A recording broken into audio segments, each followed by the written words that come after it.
Yeah, so first of all about the past, what made you want to re-establish Central? And had you heard of the club before you re-established them in 2015, wasn't it? Yeah, well the main reason for re-establishing Manchester Central was we needed a club. I used to run quite a big football academy in Manchester. We had a lot of young lads, 16 to 18 year olds on our programme, and they needed a club to play for when they finished with us. A lot of the clubs around us just weren't up to it really, didn't really want lads, didn't embrace it. So I needed a team. So I sat in my office one day, just thought, right, we're going to have to make our own club. So I started putting names into Google, just to find out what would look good, and I actually typed in Central Manchester.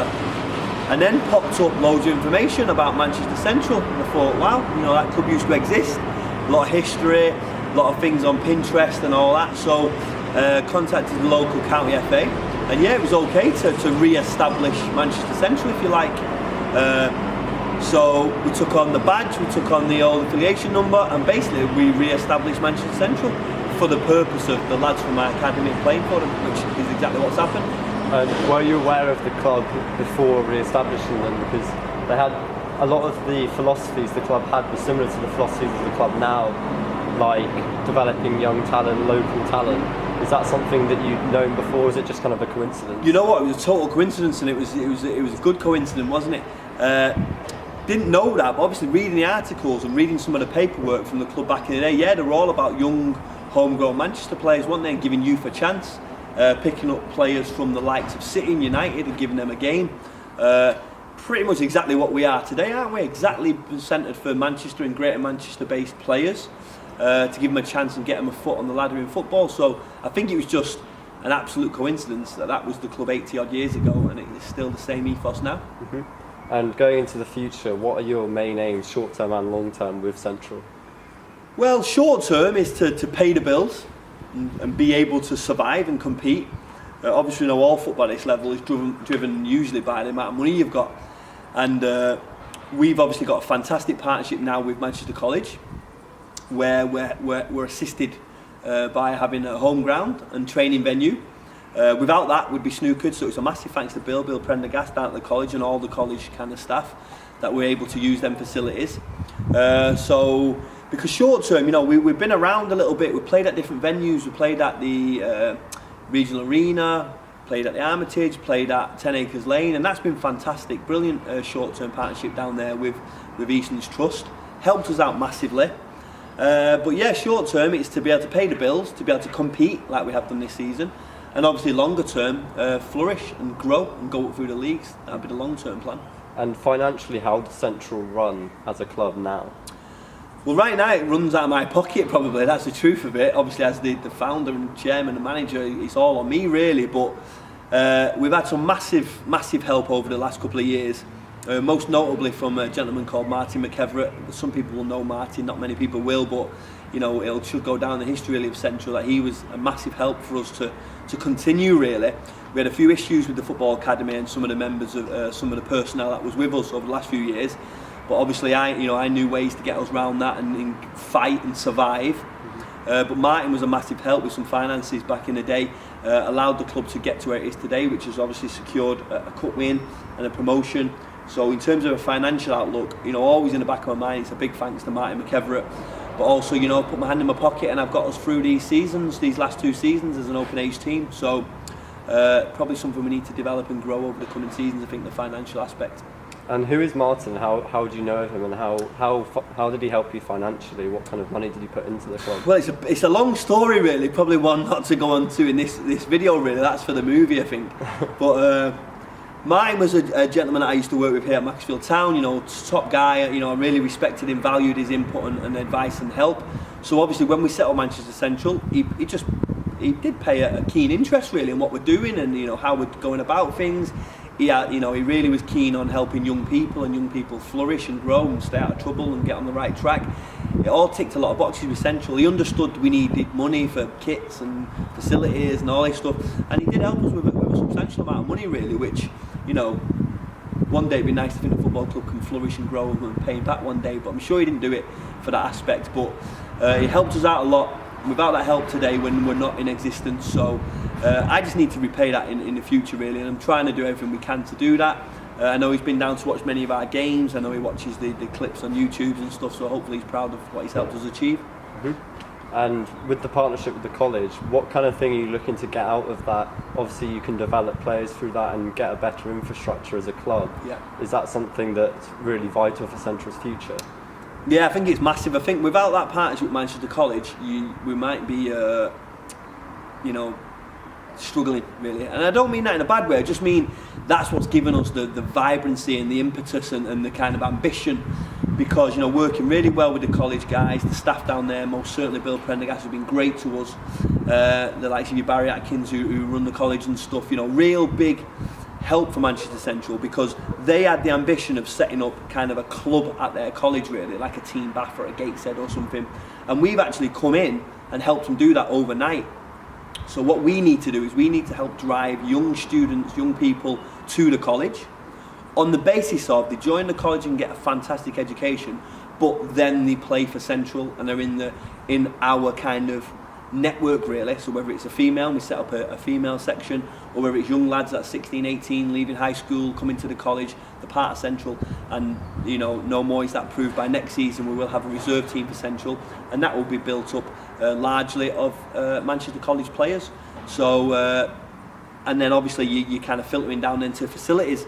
Now we know the college have ambitions of either redeveloping Nichols campus or building the new Openshaw campus.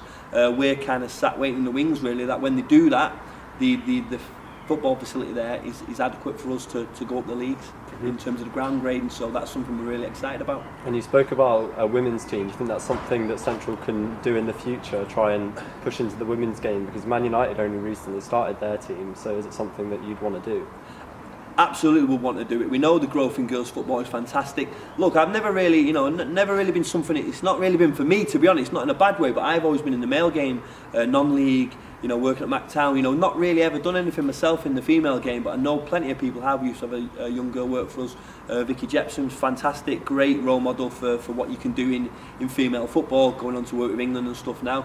I'm sure Vicky won't mind me mentioning that if we can have a person like that, a young girl like that, really ambitious, working for Central, who can start up some kind of girls teams, maybe an open age team, that is absolutely something that Manchester Central should be looking to do, and then tying that into the college, and it would be a great thing to do, wouldn't it? So it's kind of watch this space on the female section, I think. And we've had the success of Lamin Boulder with him moving to Morecambe. Is that something that's going to motivate the current Central players and the current college players to try and get higher up in football through Central? Well, it should do, shouldn't it? If that doesn't motivate you, what will? Look, I don't think, not much has been made of it, really. We've tweeted it and we've said a few things, haven't we? But look, when's a player gone from the Manchester Division 1 to sign for a pro team in League 2? It's massive. I wouldn't even like to count how many steps up that is, but it's huge. It's amazing, isn't it? And I think hopefully people have took notice. Hopefully our players have took notice, because that's been done by. Obviously, I used to play for Morecambe, so I love that. The fact that one of my players has gone to play for Morecambe, it's fantastic. Got some great coaches there, Stu Drummond, Jim Bentley. The lads will flourish. Bill Prendergast at the college is also, the recruitment manager for this kind of area, for the Manchester area, for Morecambe. So look, if we've got players playing for Central and they do really well, myself, Bill, Finchie, we'll try to get them showcased to Morecambe, and hopefully you're making Morecambe have a difficult problem of having too many good kind of young hungry footballers shown them. So if Lamin can do it and Carlos can do it, 2 Central players this season, then why can't other players do it? So I think it's a watch this space on how many players we can kind of push down that pathway, really. And the original Central team of the kind of 1920s, 1930s played in the FA Cup third round. Is that something that Central are looking to try and do, try and get into the cup competitions one day? Absolutely, you're quite right. They played against Wrexham, had a big crowd that day as well. I think Central used to get bigger crowds than Man United for a period of time back in the in the late 20s, early 30s, which is really crazy to think back on now. And they were in the FA Cup. So look, for the current Central to get in the FA Cup would be amazing, wouldn't it? I think it'd be a really really huge achievement. Obviously that will mean us getting out of the Manchester League. Now, we got promoted this season, so it's a real big step in the right direction, being in the Manchester Prem. You're a stone's throw away from the North West counties, And once you're in the North West Counties, you can get in the FA Cup, contract players, do all that stuff that we really want to do. Look, if anyone can do it, do believe it's me. I've been in and around this game at all these different levels. I kind of know how it's done. I think I know the things we need to do and get right, and we are getting most of them right. Off the pitch, media side's amazing. Probably one of the best media teams in semi-professional football. You go all the way up to the conference, even League 2 or something, they wouldn't have as good a social media output as Manchester Central. So that will help us grow, that will help us get to places like North West Counties and then help us with playing the FA Cup. I think it'd be huge, wouldn't it? I think it'd be a massive, massive achievement. The day this club ever kicks a ball in the FA Cup would be amazing, so let's see if that can happen. And obviously Central don't really have a massive fan base. I'd say on social media they do, but in real life they don't tend to get a lot of fans coming to their games. Is that something that you're looking at trying to encourage people to come to games? Yeah, well I think you're governed by your facility as well, aren't you? So obviously if we can keep relations with the college and we can all together build this kind of stadium to play at, stands, seats, turnstiles, clubhouse, I think then we will get fans. We're smack bang in the middle of Manchester. That's the beauty of where we're based.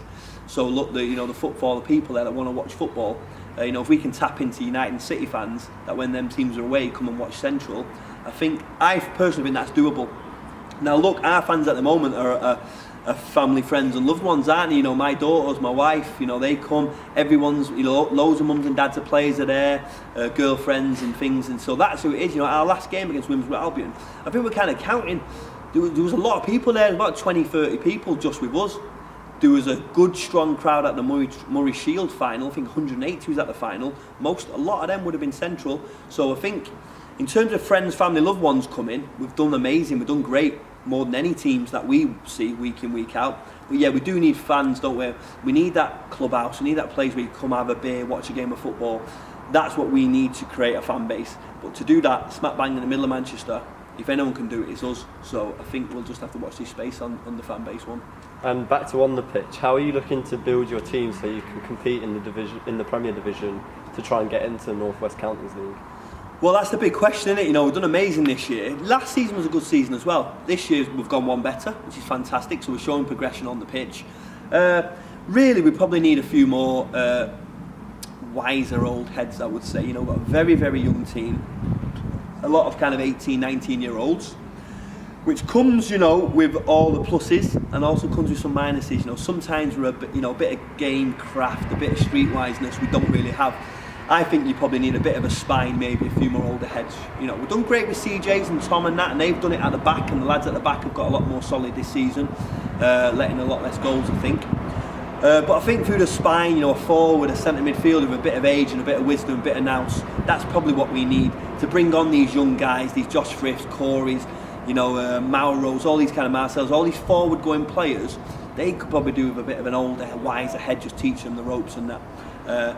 So I think if we could get a few more experienced players in, that would help us compete in the Premier League, I think. Mm-hmm. And do you think are there any current Central players that could possibly go the same way as Lamin and go to a higher level and use Central as a stepping stone? I do. I think there's a lot of them, because you've got to remember the Central team's young, isn't it? So that's why I'm optimistic of next season, because we'll go into the Premier Division and our lads should show quite a lot of progression, if you like. Young lads can improve. That's the one big plus for us. Now obviously there might be a few ins and outs and a few new faces, but in terms of players that could progress and do some damage in the football world, yeah, well, I'd say there's 3 or 4. We've got the second leading goal scorer of the division, Corey, and if I'm dead honest, and I've said this before in videos, and to Corey, to himself, he's probably playing half fit. He works, he has jobs and that, they all do. If Corey's fit and firing and really, really sharp about what he's doing, that guy can bag goals. He's a lethal goal scorer. Now I know at any level, someone who can put the ball in the back of the net is vital and will be chased. So he's the kind of guy that's going to get us to the next level. So, at some point, we don't really want the lads leaving and going to better teams. We need them staying with us, selfishly. So we'll see. Hopefully we have a balance of all that going on. Mm-hmm. And obviously you've managed at clubs before, like Radcliffe Borough and Stalybridge Celtic reserve team. Yeah. What made you stop managing sort of first team clubs and come to Mac and kind of do the community trusting and work with Central? Well, for those that don't know, I've always worked at Mac, been at Mac since 2001, nearly 20 years. I've spent my working life at Macclesfield Town Football Club, Centre of Excellence, community manager for nearly 15, 16 years now. That's the day-to-day for me. I love my job, get up in the morning, love it, wouldn't swap it for the world. Shown a lot of progression in my job as an employee, and the football's always come to the side. So obviously I played full-time for Morecambe, but then semi-pro for your Radcliffes and stuff, and that's how I got into managing at Radcliffe really. I was assistant manager to Kevin Glendon, you know, good manager for Radcliffe, and then I took over. But to be honest, I never really felt it, if I'm honest. People know how I am at Central. Anyone who come and see me at Radcliffe would have said that I wasn't the same, really. Didn't really feel that ownership of it, if you like. You know, just little, and it's difficult at that level, even the same as at our level. You know, you got a night where the chairman comes in, you know, got to help him and says, lads, we can't pay you. So lads don't get paid for the next 4 months, and then some of them leave, go and join your Glossups and your FC Uniteds and stuff. So we had the heart ripped out of our team overnight, and we still did quite well. We had some good performances, produced some good young players like Elliot Rocker, who I took from my academy to Radcliffe, and he did really well and got a move from them.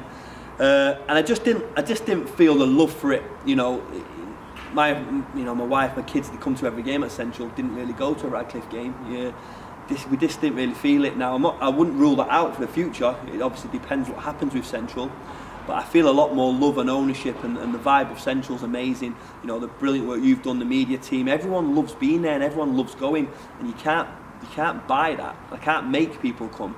Everyone wants to be there, wants to do it. So the reason I'm at Central now is because I love it and I love the vibe. Yeah, it's at a weekend. Yeah, it's overnight. It's aside from your day job, like at McTown, and we love it. So long may it continue. And you're the manager and the chairman at Central. Is that something you thrive under? And would you see yourself taking just one of the roles in the future when Central get bigger? Well, let's hope so, eh? Let's hope we're forced into that issue. Right now, everyone will know me. I'm a bit of a control freak. You know, I love to do everything. You know, for Central as an amateur club, I'm the chairman, the kit man, the founder, the water boy, the tea guy, everything. So I like that. You speak to my wife, she'll say I'm a bit of a control freak. I like that right now, but I agree. As we develop and grow, I'll have to pass down responsibility. Maybe it is then getting a manager in, some young guy to come and take the team on and show that kind of enthusiasm, vibrancy. But as long as I've got the enthusiasm and the commitment and the drive and the passion to take the team, then I'll do it. The chairman role, you don't really need it right now, but as you go up the levels, you would need it. Chairman, general manager, all that. Let's hope one day we're in the difficult position of me having to step down because there's too much stuff to do. But for right now, as an amateur club, we just all pitch in, don't we, and do it together, so it's great. And how does the team work? You've got Kyle Lord, who's your kind of assistant / secretary. Yeah. You've got Josh, who's the media manager. How does that all work together? Well, you know, because, you know, they're my guys really, aren't they? You know, they work with me day to day. You know, I trust them, they're loyal, so I hand them some responsibility. Kyle's done a good job for us this year. Yeah, he's been secretary, took over from James Wallace last season as secretary. Kyle's done a good job as secretary, I think. Obviously, he's assisted me on match days, as well as Chris Tompkinson and Jamie and Everett, and other people have been down and helped us do the football. Josh has took on the media role brilliantly. He's got, you know, yourself down and all the guys from UCFB and Salford Uni, and our media output is as good as a Premier League or Football League club. I really do believe that. No one's got more YouTube videos. We filmed every game for 2 seasons, match highlights for every game for 2 seasons. That takes some doing. Really good media following via Twitter and Facebook and stuff. So, look, we've got certain guys in key roles who then distribute some jobs down to other people. You know, Kyle needs to get better at pumping balls up and stuff, so we'll have a word with Kyle in pre-season. And it'll change next season because we've got our reserves, and there'll be other people with other roles and other jobs. So right now I think we've got a fantastic team of people that like to do it and have a passion for Central, and that's why we've been successful. Yeah. And what would you say your aims are for next season? Obviously you'll want to get straight into the North West Counties League as soon as possible, but realistically, what are your aims for next season? I think realistically, if we're talking really honestly, a good solid mid-table finish in the Premier Division would be very good. Would be a good achievement. I think to avoid relegation from the Premier Division would be an achievement. But for me, really, what a good run in the Gilchrist Cup. If not win it, why not? We love that night. We've been at 2 finals 2 years on the bounce down at Hyde United, and we've really loved it. We lost one last year and we won this one on penalties. So I think if we're in the Gilchrist, we want to be getting to the final because we've enjoyed it. So we'll see about that.